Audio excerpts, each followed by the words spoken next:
Reims, une cathédrale qui domine fièrement un immense horizon de vignes.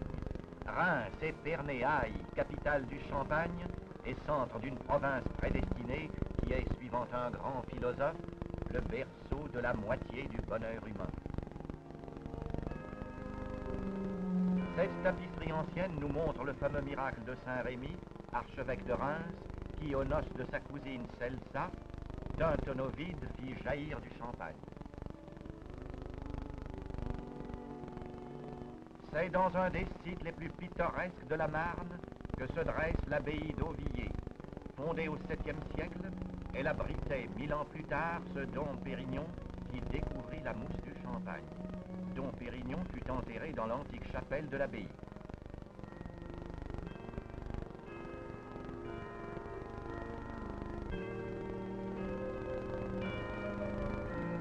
Chaque année, le vigneron champenois fête son grand patron Saint-Vincent.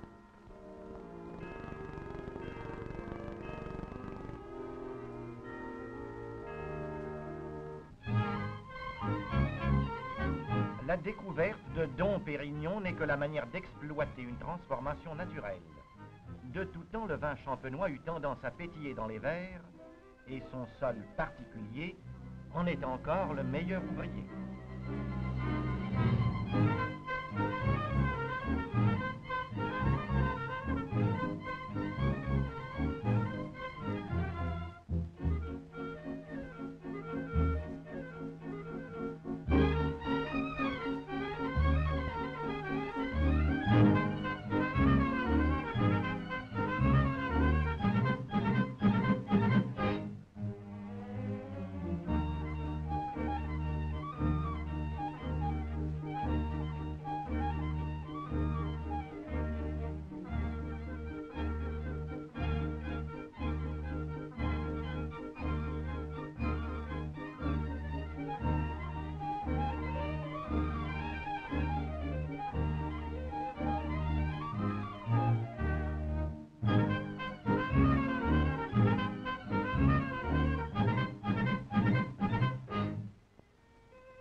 Chaque grappe est soigneusement épluchée pour ne pas laisser subsister un seul grain abîmé.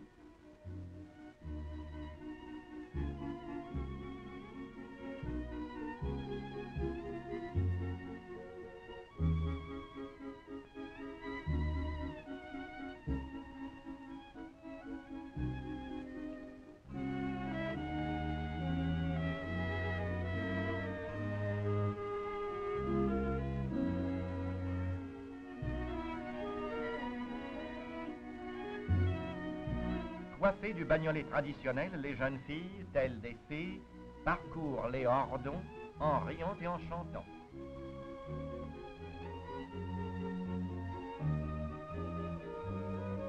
Cette buée veloutée contient les ferments qui transformeront le jus de raisin en vin.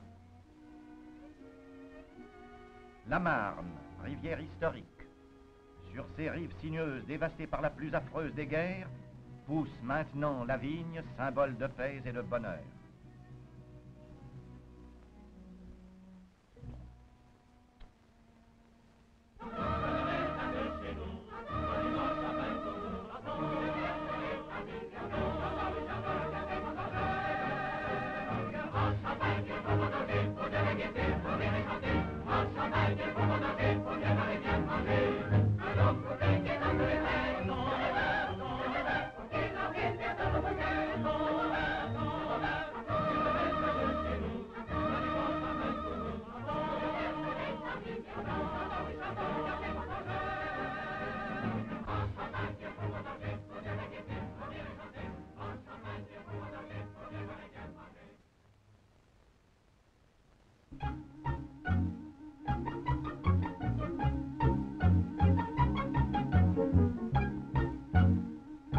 Le raisin est pesé puis étendu sur le pressoir.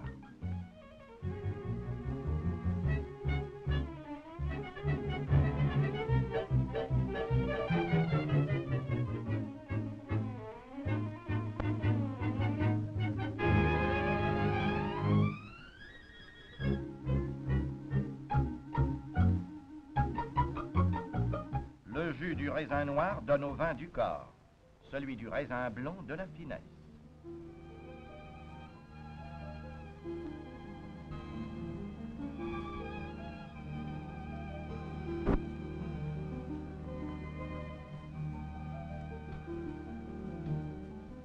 C'est dans de vastes celliers que va se faire la fermentation qui transformera le jus de raisin en vin.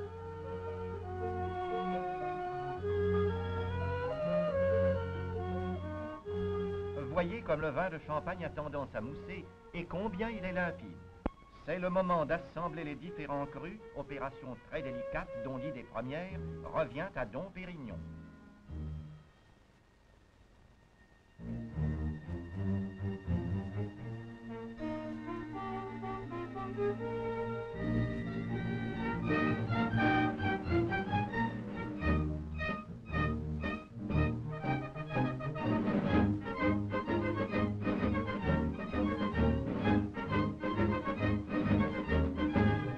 Voici maintenant une fabrique de bouteilles de champagne, bouteilles dont la forme est célèbre dans le monde entier.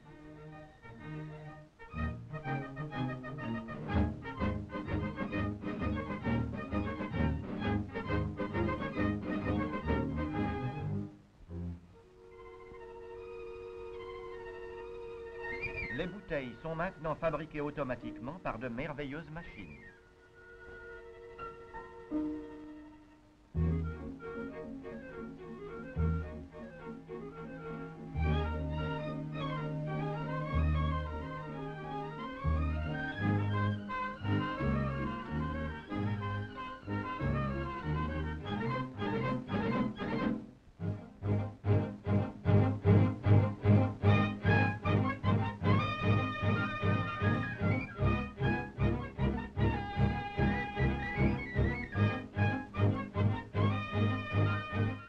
Voici revenus dans les caves où nous allons voir procéder à la mise en bouteille, opération qui a lieu au printemps.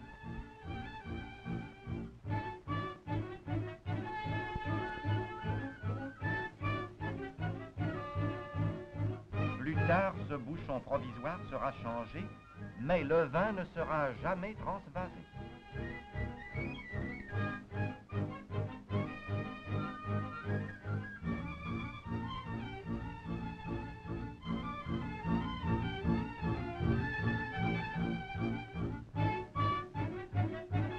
Les bouteilles vont être descendues en cave, ou encore dans les fameuses crayères.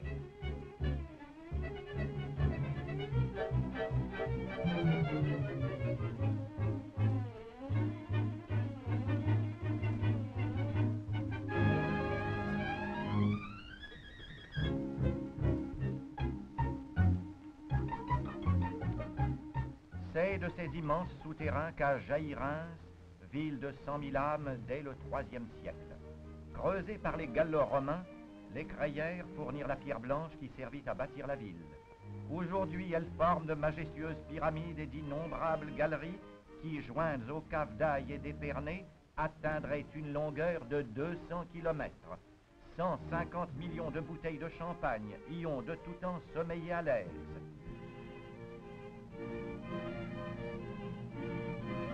Un repos de plusieurs années va permettre au vin d'acquérir sa maturité. Puis les bouteilles placées sur des pupitres seront remuées chaque jour pour que le dépôt s'accumule sur le bouchon. Ces ouvriers expérimentés parviennent à remuer chacun leurs 30 000 bouteilles par jour.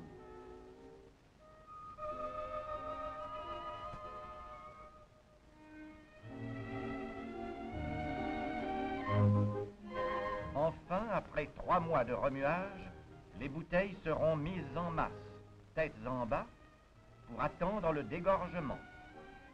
Voici une masse de 120 000 bouteilles. On ne se douterait pas de la force d'expansion du vin à ce stade du travail. Tenez.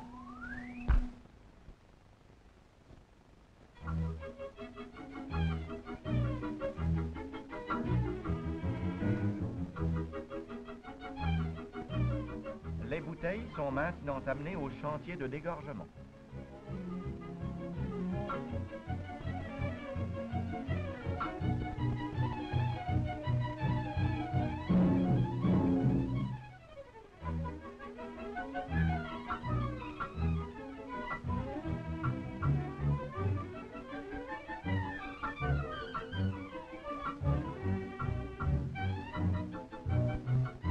Cette opération consiste à faire sauter le premier bouchon pour enlever en même temps le dépôt que le remuage a dirigé sur lui.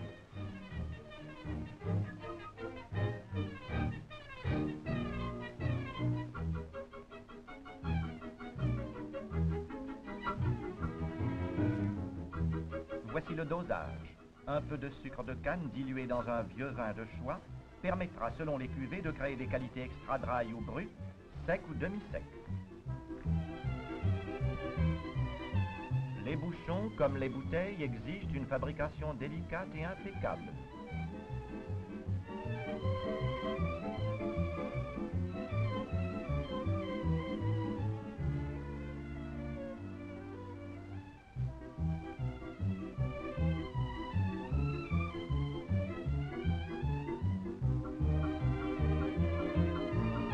Les bouchons sont choisis très méticuleusement par un spécialiste averti.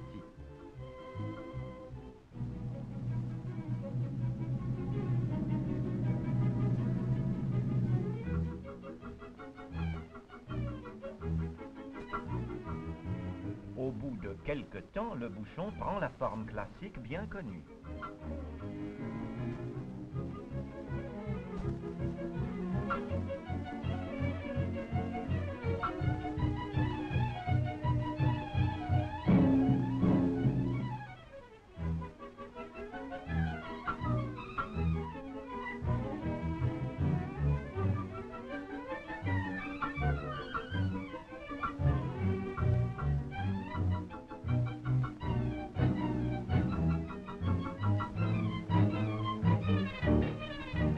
Remise en tas, la bouteille attendra le jour de l'expédition.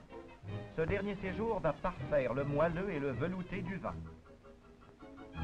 Après avoir, à l'aide d'une bougie, contrôlé l'éclat du liquide, il sera procédé à la toilette finale de la bouteille. Regardez ces vénérables bouteilles et vous comprendrez combien il faut de temps et de soins pour faire ce vin merveilleux que le monde entier aime et admire, et pour enfermer dans ces flacons l'âme subtile et délicate de la Champagne. Étiquetée, coiffée de son capuchon argenté ou doré, la bouteille anonyme est devenue maintenant la bouteille de Champagne. Elle peut porter dans le monde entier la renommée du grand vin de France.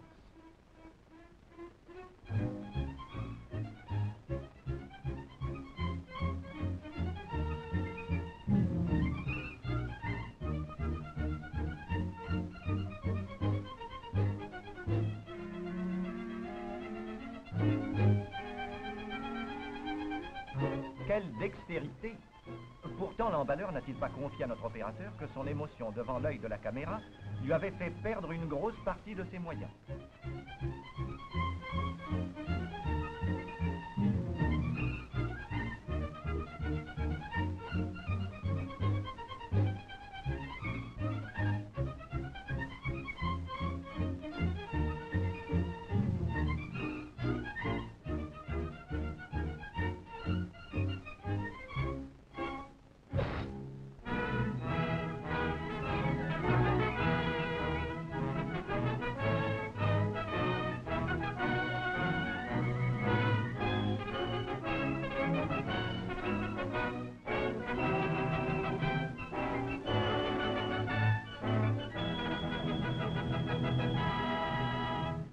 Si, à travers l'histoire, bouteilles et verres ont souvent changé de forme, leur contenu, lui, n'a jamais cessé de garder son antique réputation, et c'est le vin avec lequel toutes les nations du monde lèvent leurs verres à la paix et à l'amitié entre les peuples.